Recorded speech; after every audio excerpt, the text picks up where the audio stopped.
জনম দুঃখিনী মা চোখের পানি ফেলায়া ফেলায়া কান্না করে। বাচ্চা ছোট হতে পারে, কিন্তু মা যদি চোখের পানি ফেলায়া কান্না করে তাহলে কশিন কেন এটা মেনে নিতে পারে না রে বান্দা।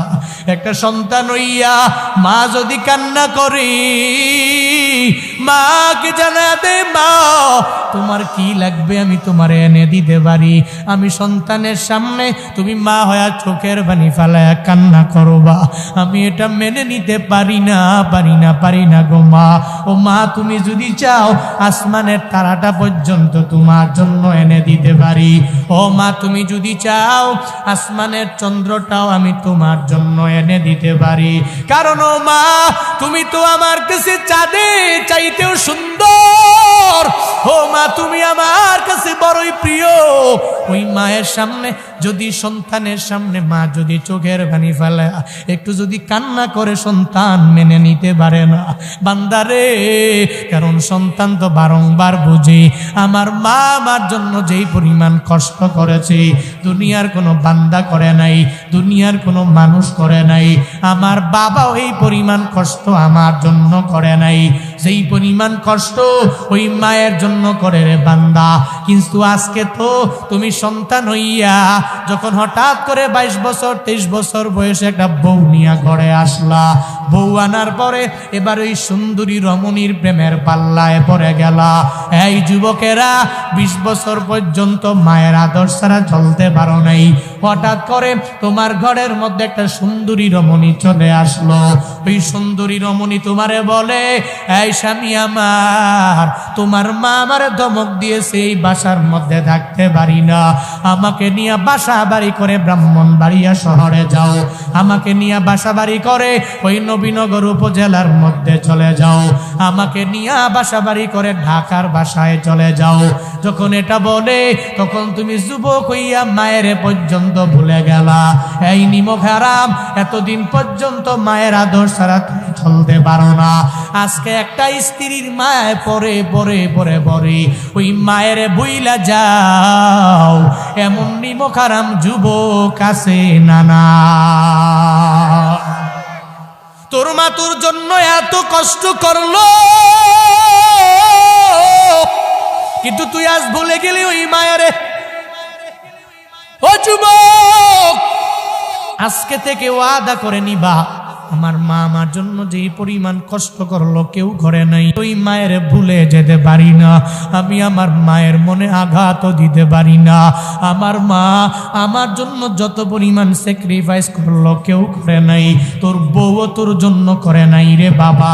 তোমার সন্তানেরা তোমার জন্য এই পরিমাণ করবে না, তোমার বন্ধুরা এই পরিমাণ করবে না।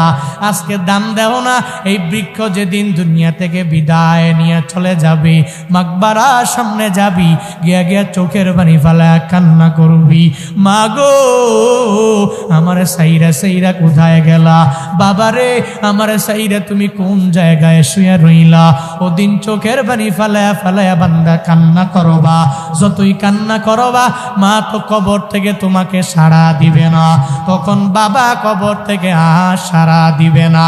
এই আল্লাহর বান্দারা, আজকে থেকে ওয়াদা করো, যতদিন দুনিয়ায় বাঁচবা মায়ের সাথে অন্যায় করবা না, অপরাধ করবা না, মার সাথে বেয়াদবি করবা না, বাবার সাথে বেয়াদবি করবা না। এই যুবকেরা পারবানি? ও আল্লাহর বান্দারা, ওরে যুবক, ওই মায়ের সাথে অন্যায় করবি না, অপরাধ করবি না। মা যদি চোখের পানি ফেলায় কান্না করে, যদি সন্তানের দিলে মায়ের প্রতি একটু মায়া থাকে, অটোমেটিক্যালি ওই মা কেন কান্না করে সন্তান যাবে, মাকে যা বলবে, মা গো তোমার কান্না আমি সহ্য করতে পারি না রে মা, তুমি কেন কান্না করো। সন্তান হইয়া যখন এক ফোঁটা চোখের পানি যখন সন্তানের উপরে পড়ে, 7 বছরের বাচ্চাটা সরাসরি ঘুম থেকে জেগে যায়, জেগে মায়েরে জানায়া দেয়, মা রে কেন চোখের পানি ফেলায়া তুমি কান্না করো। ও মা আমার, হযরতে বেলাল প্রতিদিন আযান দিয়া দেয়, নামাজের দিকে আসো, কল্যাণের দিকে আসো। আজকে বেলাল কি এমন আওয়াজ দিয়ে দিল, যে আওয়াজ শোনার পরে তুমি নামাজে না দাঁড়াইয়া চোখের পানি ফেলায়া কান্না করলা গো মা। সঙ্গে সঙ্গে মা জানায়া দেয়, হে সন্তান আমার, আমি মা চোখের পানি ফালাইয়া তোমার সামনে কেন কান্না করি জানো জানো জানো জানো ছেলে রে, ওই বেলাল তো প্রতিদিন এই আওয়াজটা দেয় না রে। এই যেদিন আওয়াজটা দিয়া দেয় সব সাহাবীরা নবীর দরবারে যায়, নবীর সামনে যাইয়া এরা লাইনে দাঁড়ায়া যায়, একজন একজন করে জিহাদের ময়দানে যাবে। কিন্তু কপাল আমার বড় খারাপ, আজ থেকে কয়েক মাস আগে যখন তোর বাবা আমার সঙ্গে শুয়া ছিল, তুই ছিলি না, ওই তোর বাবা আমার সঙ্গে শুয়া শুয়া তখন ওই জিহাদের ডাক যখন বেলাল দিয়া দিল, সঙ্গে সঙ্গে তোর বাবা আমারে জানায়া দিল, তরবারি দাও ও বিবি আমার, আমারে বিদায় দিয়া দাও, নবী ডাক দিয়েছে আমার জিহাদের ময়দানে যাওয়া লাগবে। আমি দৌড়াইয়া তরবারি আইনা আমার স্বামীর কাছে দিয়া দিলাম, মানে তোমার বাবার হাতে দিয়া দিলাম। ওই দিন তোমার বাবা জিহাদের ময়দানে তরবারি নিয়ে গেল, আজও পর্যন্ত তোমার বাবা আমার কাছে আসে নাই, আমি আর আমার স্বামীর খুঁজেও পেলাম না।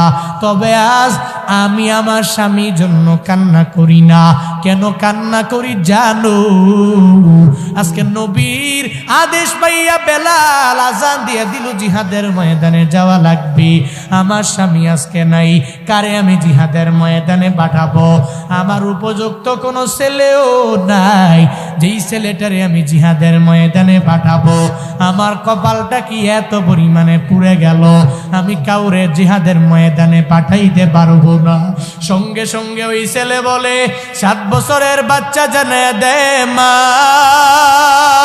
আল্লাহু আকবার, ও মা তুমি আমারে বিদায় দিও, যদিও আমি ছোট মানুষ নবীর দরবারে যাব, আজকে জিহাদের ময়দানে আমি যাইয়া আমার নিজের তাজা রক্তগুলো জমিনের মধ্যে বিলীন করে দিয়া দিব। মা গো আমি দুনিয়া থেকে বিদায় না হয়া আমি শহীদের মা তোমারে না বানাই আমি বাড়িতে ফিরব না, আমি গাজী হয়ে ফিরার দরকার নাই, আমি জিহাদের ময়দানে আমার মদিনাওয়ালা নবীর সঙ্গে আমি যাব, জিহাদের ময়দানে যাই আমি যুদ্ধের ময়দানে যুদ্ধ করব। তুমি শুধু তোমার কুলের মধ্যে আমারে নিয়ে নিয়া মদিনাওয়ালা নবীর দরবারে তুমি যাও।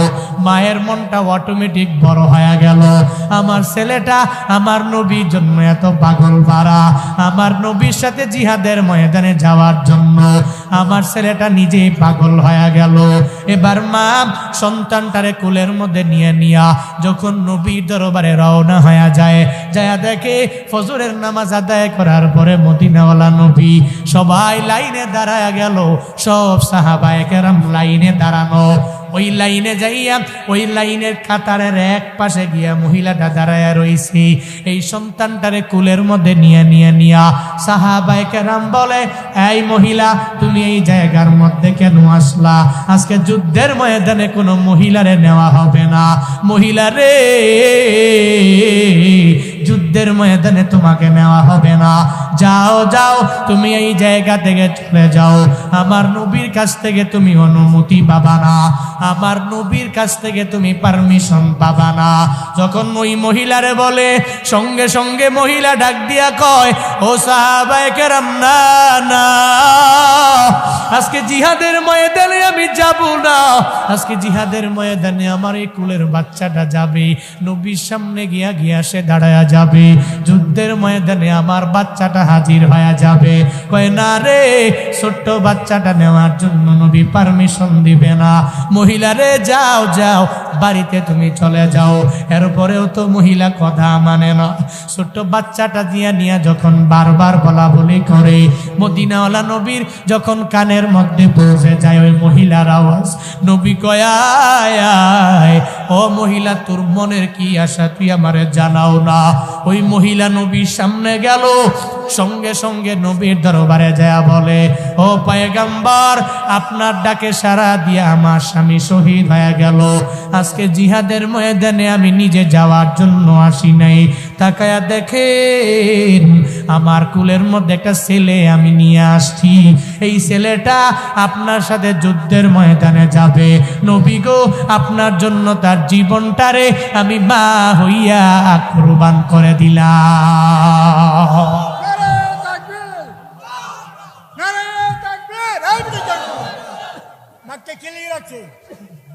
হ্যাঁ আল্লাহর বান্দারা, খারাপ লাগতেছে আপনাদের? কি শেষ করে দিব নাকি? করেন সুবহানাল্লাহ। মা কয়, নবী গো, আমার ছেলেটারে আমি কোরবান করে দিলাম, আপনার নামে আমি স্যাক্রিফাইস করে দিলাম। এই ছোট্ট বাচ্চাটাকে নিয়ে আপনি একটু যুদ্ধের ময়দানে যাবেন। রহমাতুল লিল আলামিন বলে, ও মহিলা, এই ছোট বাচ্চাটা জিহাদের ময়দানে যেতেও পারবে না। তরবারি ওর সাইজের চাইতে আরো অনেক বড়, ওরে যুদ্ধের ময়দানে আমি নিব না। যাও যাও, আমি ওয়াদা দিয়ে দিলাম গো মহিলা, যেদিন আমি এই ছোট্ট বাচ্চাটা বড় হয়ে যাবে, আমি ওরে সঙ্গে করে লইয়া জিহাদের ময়দানে যাব। ওই মহিলা বারবার বারবার বলে, এরপরেও নবী আমার মানতে চায় না। এবার নবী বলে, তোমার ছোট্ট বাচ্চাটা জিহাদ করতে পারবে না, সে তো লড়াই করতে পারবে না, সে তো কিচ্ছু করতে পারবে না। সঙ্গে সঙ্গে জিহাদ তো করতে পারবে না, মা ভালো করে জানে। এবার ওই মা হইয়া একটা ছেলের দুনিয়া থেকে স্যাক্রিফাইস করার জন্য, ত্যাগ করে দেওয়ার জন্য কি কথাটা বান্দা বলে। এখন তুমি কাঁদবা, চোখের বাণী বান্দা তোমার অটোমেটিক আসবে। একজন মা হইয়া একটা ছেলের দুনিয়া থেকে বিদায় করে দেওয়ার জন্য ওই নবীর দরবারে যাইয়া আমার মদিনাওয়ালা নবীরে জানায়া দেয়, ও পয়গম্বর আমার, আমি জানি জানি জানি আমার এই ছেলেটা জিহাদ করতে পারবে না, আমি জানি জানি আমার এই ছেলেটা যুদ্ধের ময়দানে যেতে পারবে না। ও পয়গম্বর আমার, আমি জানি আমার এই সন্তান তরবারি ধরতে পারবে না, আমার এই সন্তানটা আপনার সাথে যায় কশিনকালেও নবীগো যুদ্ধ করতে পারবে না। তবে নবী আমার যুদ্ধের ময়দানে যাওয়ার পরে আমার এই বাচ্চাটাকে নিয়ে যাবেন। আপনাকে দেখে দেখে ইহুদি কাফের বেঈমানেরা মারার জন্য যখন আপনার ডান দিকে লক্ষ্য করে তীর মারবে, নবী গো, আমার ছেলেটাকে আপনি তীর থেকে বাঁচার জন্য ডান দিকে ধরে রাখবেন। আমার ছেলের গায়ে তীর পড়বে, ছেলের উসিলায় আমার মদিনাওয়ালা নবী বেঁচে যাবে। ও পয়গম্বর আমার, আপনাকে লক্ষ্য করে কাফিররা যখন বাম দিকে লক্ষ্য করে তীর মারবে, আমার ছেলেটার আপনি বাম দিকে ধরে রাখবেন। আমার ছেলের গায়ের মধ্যে তীর পড়ে যাবে, আমার নবী আমার ছেলের উছিলায় বেঁচে যাবে। নবী গো, আপনাকে মারার জন্য যখন আপনার বুক বরাবর এই কাফেরেরা যখন তীর মারার জন্য যখন চেষ্টা করবে, ও পয়গম্বর আমার, আপনার বুক বরাবর আমার ছেলেকে ধরে রাখবেন। আমার ছেলে আমার নবীর ঢাল হয়ে যাবে, ডানও ঝাঁঝরা হয়ে যাবে, আমার ছেলের বাম দিকটাও ঝাঁঝরা হয়ে যাবে, আমার ছেলের বুক বরাবর অনেক কিছু পড়বে, তীর মারবে, তরবারি দিয়ে আঘাত করবে। হাসরের ময়দানে আমি আমার আল্লাহর দরবারে বলতে পারবো, রে আল্লাহ, আমি দুনিয়াতে কিচ্ছু করতে পারি নাই, তবে আমার স্বামী আমার নবীর জন্য আমারে বিধবা বানাইলো।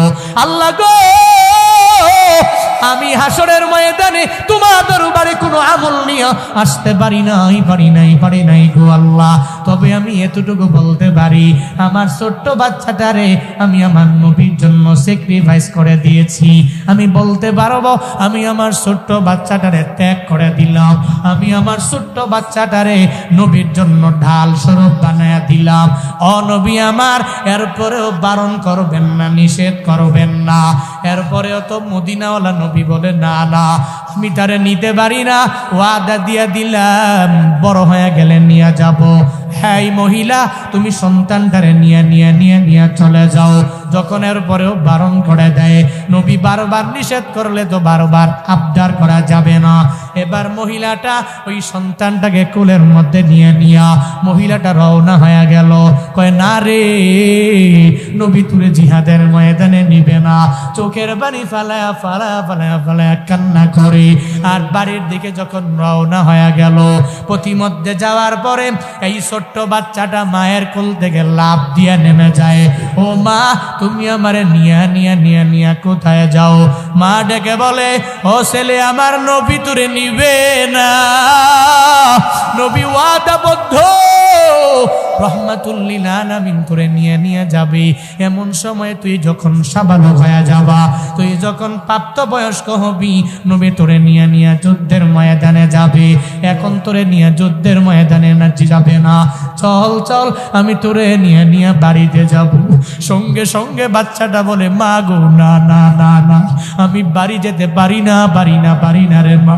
সঙ্গে সঙ্গে মায়ের কোল থেকে লাফ দিয়ে নেমে যায় আর মারে কয়, মা বিদায় দাও, আমি আর দুনিয়ায় থাকবো না রে মা, ওই যুদ্ধের ময়দানে আমার যাওয়া লাগবে। আমার নবীকে আমি একটা উদাহরণ দিয়া যেমনে হক বুঝাবো, আমি নবীরে বুঝাইয়া যুদ্ধের ময়দানে যাওয়ার জন্য আমি আমার নবীর সামনে গিয়া দাঁড়ায়া যাব। মা আমি আমার নবীর সামনে যাইয়া মিসাল দেওয়ার মাধ্যমে যুদ্ধের ময়দানে আমার যাওয়া লাগবে। ও মা বিদায় দাও, দুনিয়ায় আর দেখা হবে না রে মা, দেখা হবে আমার মাওলার জান্নাতে। সুবহানাল্লাহ।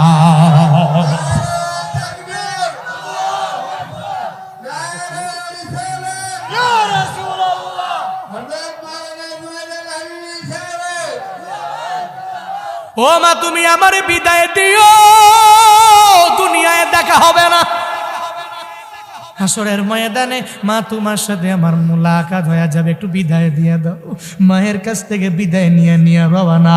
এই নবীনগরের আম্মা জানেরা, এই দড়ি সিমপুরা আম্মা জানেরা, আজকে থেকে ওয়াদা করে নিবা, তোমার ছেলে তোমার মেয়ে এখন তো জিহাদের ময়দানে যাওয়া লাগে না, এরপরেও নবীর সুন্নত কেমনে সে গলার মধ্যে ছুরি লাগায়, আমার নবীর সুন্নতের গলায় ছুরি লাগায় কেমনে লাগায়, একজন মা হইয়া পরিপূর্ণ এটা দেখা লাগবে। ও মা আপনার ছেলে যাতে দাড়ির মধ্যে খুর লাগাতে না পারে, এটা আপনার দেখা লাগবে। মা গো আপনিও তো একজন মা, ওই ছোট্ট বাচ্চার মাও তো একটা মা, কেমন মা দেখছনি, দুনিয়া বিলাইনে স্বামী হারায়া যাবে, কোনো অসুবিধা হবে না, একটা ছেলেও দুনিয়া থেকে বিদায় নিয়ে চলে যাবে, এরপরেও কোনো অসুবিধা হবে না রে মা।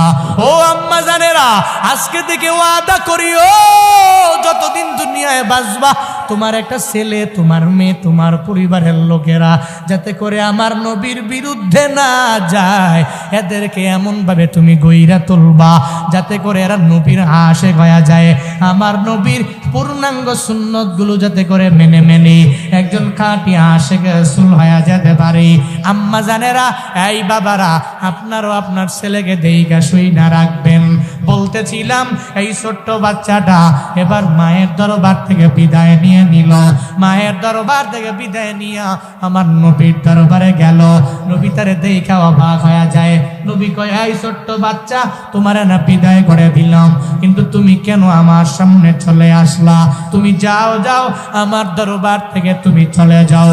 ছোট্ট বাচ্চা এবার নবীর দরবার থেকে যায় না, কারণ জানে জিহাদের ময়দানে যাইতে একবার পারলে, যুদ্ধের ময়দানে শহীদ হতে পারলে, দুনিয়াতে যদিও আমি কোনো প্রতিদান নাও পেতে পারি, হাসরের ময়দানে এই সুহাদাদেরকে আমার মাওলা কোনো হিসাব নিবে না। আল্লাহ ওদিন বলবে, ও সুহাদারা, তোমাদের কোনো হিসাব নেওয়া হবে না, যাও জান্নাতের 8টা দরওয়াজা খোলা আছে, যেই দরওয়াজা দিয়া ঢুকতে মন চায় ওই দরওয়াজা দিয়া জান্নাতে ঢুকে যাও। আতিনা ফি দারে দুনিয়া না হাসান, আতিনা ফি দারে উকবা না হাসান ইয়া গিয়াসাল মুস্তাগীসি নাহদিনা লফতিকারা বিল উলুমে ওয়াল গিনা হর গোরি দে নেকো তু তৈয়ার है झूना मंगे उस तू बेजारो है करता वकुल मी को निहार सुबह शाम मीरा सानत रस्ते तू अजला मका सुसुबहक ची जे मुखाज इंसुजा फजने उआ मस्ते दर जुमला जहा ও আল্লাহর বান্দারা সঙ্গে সঙ্গে ওই বাচ্চাটা আমার মদিনাওয়ালা নবীর দরবারে যায় আমার নবীরে জানায়া দিল নবী গো কেন আমারে নিবেন না ও নবী আপনি একটা কারণ দেখাইতেছেন আমি ছোট হওয়ার কারণে যুদ্ধের ময়দানে নিবেন না আমাকে নেওয়া হবে না ও পয়গম্বর একটা উদাহরণ আমি আপনারে দেই এরপরে যদি মন চায় আমারে নিয়ে যাবেন এরপরে মন না চাইলে আমারে নেওয়া লাগবে না সঙ্গে সঙ্গে দু জাহানের বাদশার সামনে ছোট্ট বাচ্চা বলে ও পয়গম্বর আমার আমি এখনো ছোট আমার মা সকাল বেলা যখন ওই চুলার মধ্যে আগুন জ্বালায় গো নবী আমি তাকায়া দেখি ওই চুলার মধ্যে আমার মা যখন আগুন জ্বালায় আমি দেখি তাকায়া ছোট ছোট লাকড়িগুলা চুলার মধ্যে আগে দিয়া দেয় এরপরে বড় লাকড়িগুলো আমার মা দেয় আগুন জ্বালানোর জন্য প্রথমে ছোট লাকড়িগুলো দেয় এরপরে বড় লাকড়ি দেয় ধৈরাই বড় লাকড়ি দেয় না ধৈরাই বড় লাকড়ি দিয়ে আগুন জ্বালানো যায় না আগে ছোট লাকড়ি দিবে এরপরে এটা দেখে বড় লাকড়িগুলো দিয়া দিবি আমি ওখান থেকে বুঝতে পারলাম মাঝে মাঝে বড়দের দিয়াও যা হয় না ছোটদের দিয়াও অনেক পরিমাণে কাজ হয়ে যায় ও পয়গম্বর আমার আমি যদিও ছোট হাসরের ময়দানে আমি ছোট হইয়াও তো আমার মাওলা জান্নাতে আমারে দিতে পারে তবে নবী গো আমি ছোট হইতে পারি আমার বয়স কম হতে পারে আমি আপনার সাথে যুদ্ধের ময়দানে যখন চলে যাব ওই জিহাদের ময়দানে যাওয়ার পরে সাহাবায়ে কেরাম আগে তীর মারবে না আমি আপনার সামনে গিয়ে দাঁড়ায়া যাব সব যোদ্ধাদের সামনে আমি থাকবো এরা দেখে দেখে মনে করবি আমি ছোট্ট বাচ্চা আমি যুদ্ধের ময়দানে আসলাম আমারে দেখে এরা হাসবি আমারে দেখে এরা মজা নিয়ে নিবি এরা আমার দিকে প্রথমে একটা তীর নিক্ষেপ করবে যদিও আমি ছোট ওই যুদ্ধের ময়দানে আমি ছোট সাহাবীর মাধ্যমে জিহাদের ময়দানে এই পুরা সব বড় বড় সাহাবায়ে কেরাম বেঁধে রেখে আমার শরীরের মধ্যে প্রথমে তীর মারার বদৌলতে ওই যুদ্ধের ময়দানে সঙ্গে সঙ্গে যুদ্ধের দামামা বেজে যাবে ও পয়গম্বর আমার মাঝে মাঝে ছোটদের দিয়া যা হয় বড়দের দিয়াও তা হয় না গো নবী নবী গো আপনি আমারে নিয়ে যাবেন এরা যুদ্ধের ময়দানে আমারে দেখে হাসবে এত ছোট্ট বাচ্চা যুদ্ধের ময়দানে জিহাদ করতে চলে আসলো এরা আমার দিকে জোরে জোরে জোরে জোরে তীর মারবে যুদ্ধের ময়দানে আমার মাধ্যমে যুদ্ধের দামামা বাজবে মদিনাওয়ালা নবী এর পরেও বলে না না তোমারে নেওয়া হবে না হবে না হবে না তুমি যাও যাও আমি ওয়াদা দিয়ে দিলাম যখন বড় হবা আমি তোমারে নিয়ে নিয়ে যুদ্ধের ময়দানে যাব এরপরেও বারবার ওই ছোট্ট বাচ্চাটারে বারণ করে ওই জায়গা থেকে যখন দাঁড়ায়া দেয় বান্দারে এবার একটু মনোযোগের কান লাগায়া শুনে যাও ছোট্ট বাচ্চাটা যে বারবার নবীর দরবারে আসে তার অন্তরের মধ্যে জিহাদের তামান্না নিয়ে ঘুরে দুনিয়ার কেউ যদিও জানে না আমার মাওলা জানে কি জানে না আমার আল্লাহ দেখে কি দেখে না আল্লাহ পাক সঙ্গে সঙ্গে জিবরাইলে পাঠায়া দিলেন জিবরাইলে যাও যাও আমার মদিনাওয়ালা নবী যারে বারবার ইগনোর করে করে তাড়ায়া দেয় ওরে যুদ্ধের ময়দানে নেওয়া হবে না যুদ্ধের ময়দানে জিহাদ করতে পারবে না ও যুদ্ধের ময়দানে তরবারি ধরতেও পারবে না যাও যাও আমার নবীরে গিয়ে গিয়ে জানিয়ে দিও আমার মদিনাওয়ালা নবীরে গিয়ে বলে দিও আজকের যুদ্ধের ময়দানে যেই যেই যোদ্ধারা যাবে নবী যেই সাহাবীরা যাবে আমার যেই বান্দারা আজকে যুদ্ধের ময়দানে যাবে এদের মাঝে প্রথম নম্বরে যারা শহীদ হবে জান্নাতের মধ্যে আল্লাহ পাক রব্বুল আলামিন এই যোদ্ধাদের একটা লিস্ট আমার মাওলা তৈরি করেছে। আর এই যোদ্ধাদের মধ্যে কারা শহীদ হয়ে যাবে এটা আমার মাওলা তৈরি করেছে। আমার নবীরে জানাও, আমার নবীরে গিয়া বলে দাও যে এই ছোট্ট সাহাবীরে আমার নবী নিতে চায় না, এই ছোট্ট সাহাবীর নাম আল্লাহ পাক রব্বুল আলামিন জান্নাতের লিস্টের প্রথম কাতারের প্রথম নাম আমার মাওলা উঠায়া দিয়েছে।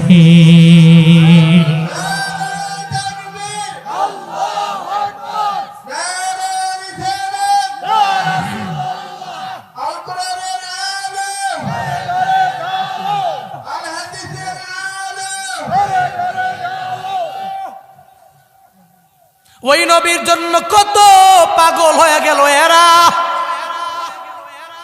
আবার কি পরিমাণ কবুল দুনিয়ার মধ্যে এরা হয়ে গেল। আল্লাহ পাক জিব্রাইলের মাধ্যমে জানায়া দিলেন নবী না না, ওরে নেওয়া লাগবে, নেওয়া লাগবে, ওরে নিয়ে নিয়ে চলে যান যুদ্ধের ময়দানে। ওই যুদ্ধের ময়দানে যাইয়া ও যুদ্ধ করবে, আর প্রথম যে শহীদ হবে জান্নাতের মধ্যে আমি মাওলা লিস্ট করে রাখলাম, ওই লিস্টের মধ্যে যার নাম ওইটাই হলো ওই ছোট্ট সাহাবী।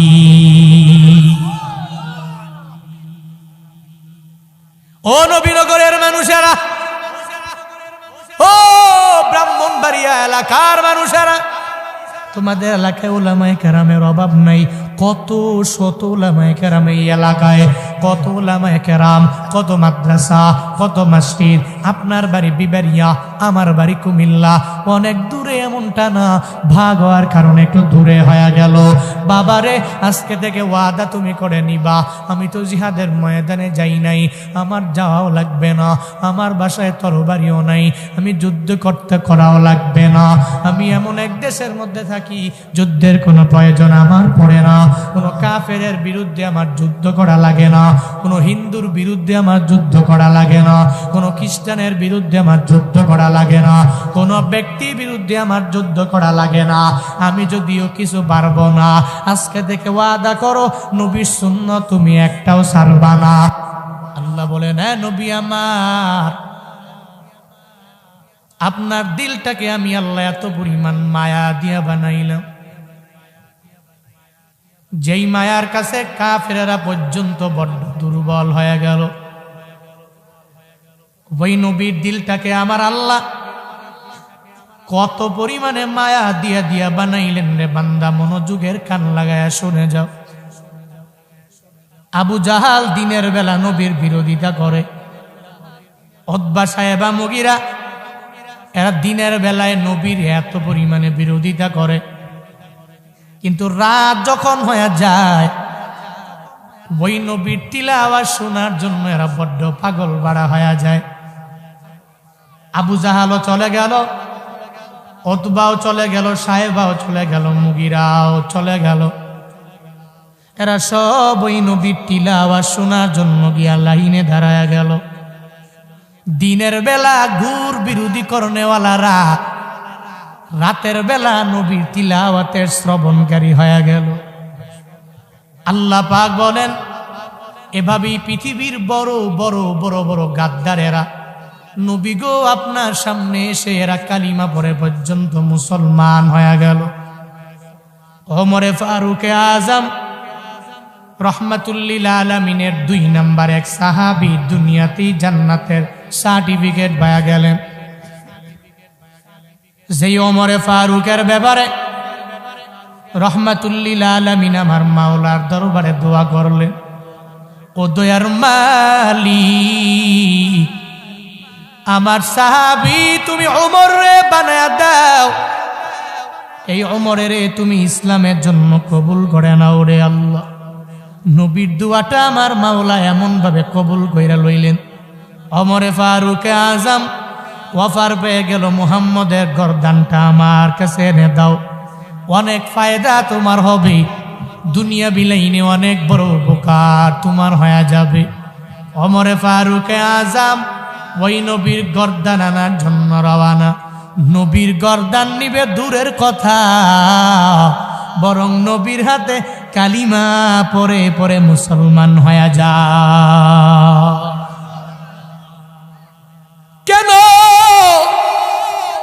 ফারুকে আজম ওই নবীর গর্দান কেন আনলো না?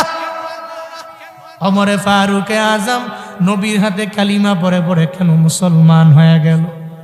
বলে নবীর আচরণের কাছে এরা দুর্বল হয়ে যায়। ওই নবীর দরবারে গেলে কাফের পর্যন্ত নবীর কাছে গেলে নবীর গুণে, নবীর আদর্শে, নবীর ব্যবহারে এরা এত পরিমাণে পাগল হয়ে যায়, নবীর হাতে কালিমা না পড়ে এরা পারে না। তবে হিদায়াত নামক দৌলতটা যাদের কপালে আছে এরা নবীর সামনে গেলে হিদায়াত পাইয়া কালিমা পড়ে নিল। যাদের কপালে হিদায়াত নাই এরা তো নবীর সামনে গেলেও পাবে না।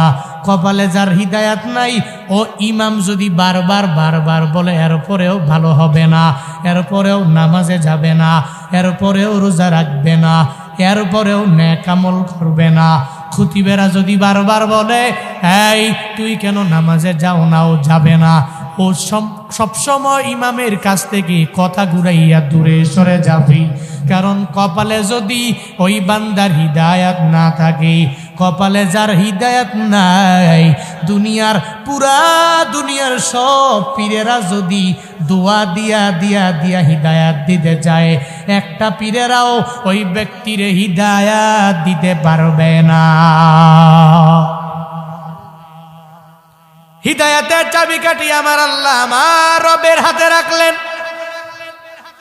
দুনিয়ার কারো মাঝে দেয় নাই, স্বয়ং রহমাতুল লিল আলামিনের পর্যন্ত দেয় নাই। নবীর চাচা আবু তালেব ওই রহমাতুল লিল আলামিনের কত ঘনিষ্ঠ হয়ে গেল। এত ঘনিষ্ঠ চাচা, ওই চাচা পর্যন্ত কালিমা পড়ে মুসলমান হতে পারে নাই। অথচ হযরতে বেলাল এত কালো হওয়ার পরেও নবীর বংশের না, নবীর হাতে কালিমা পড়ে পড়ে মুসলমান হয়ে গেল।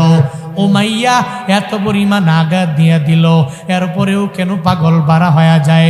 এরপরেও আমার নবী লাগবে, নবী লাগবে, নবী লাগবে। নবীর দরবার ছাড়া কোথাও যায় না। আল্লাহ যার হিদায়াত দেয় ওই বান্দা হিদায়াত পেয়ে গেলে কোনো অসুবিধা নাই, তখন আর কিছু সমস্যা হবে না। আর কপালে যার হিদায়াত নাই, কোনো ইমাম দাওয়াত দিলে মানবে না, কোনো হাদিয়ে মিল্লাত যদি দাওয়াত দেয় মানবে না, কোনো খতিব যদি পায়ে ধরে ধরে বারবার বুঝায় এরপরেও সে সুন্দর করে নামাজওয়ালা হবে না। কারণ হিদায়াত তকদিরের মধ্যে বান্দা থাকা লাগবে। এটা আল্লাহর পক্ষ থেকে এমন একটা প্রতিদানের নাম, আল্লাহ কাউরে দেয় কাউরে দেয় না। আল্লাহ পাক যে হিদায়াত দিয়ে দিল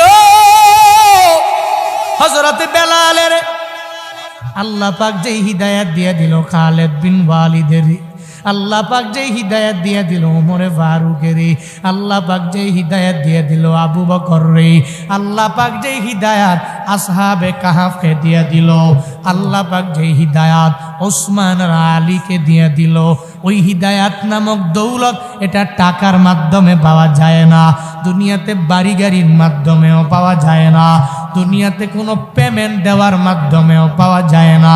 ওটা আল্লাহর পক্ষ থেকে বারবার বারবার বান্দা দুয়ার মাধ্যমে চাওয়া লাগে।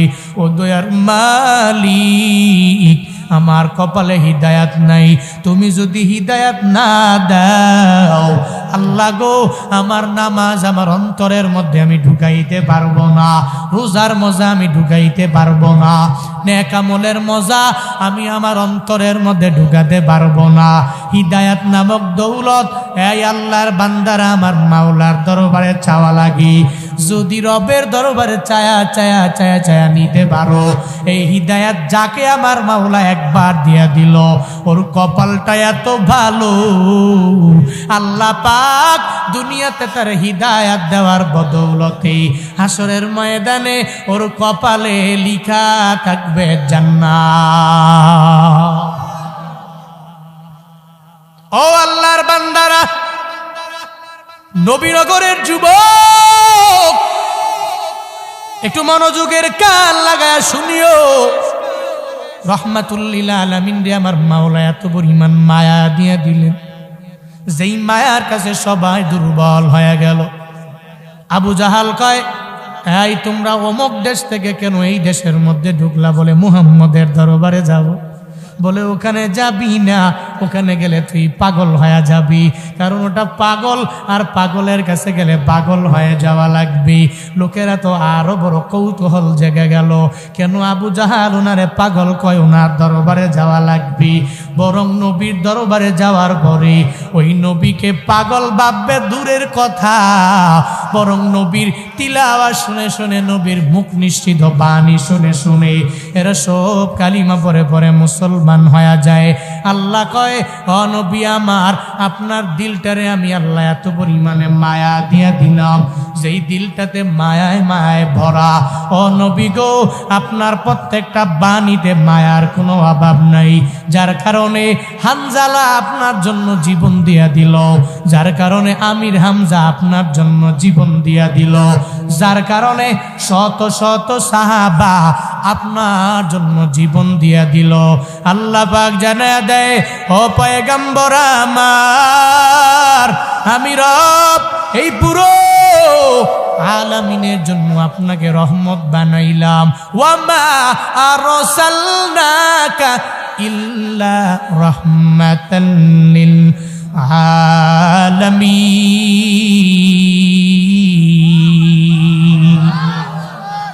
ইমামুল আউয়ালিন আল আখিরিন, বহরে সদকা রহমাতাল লিল আলামিন, শুদ্ধ ওজুদাস রহমাতাল লিল আলামিন।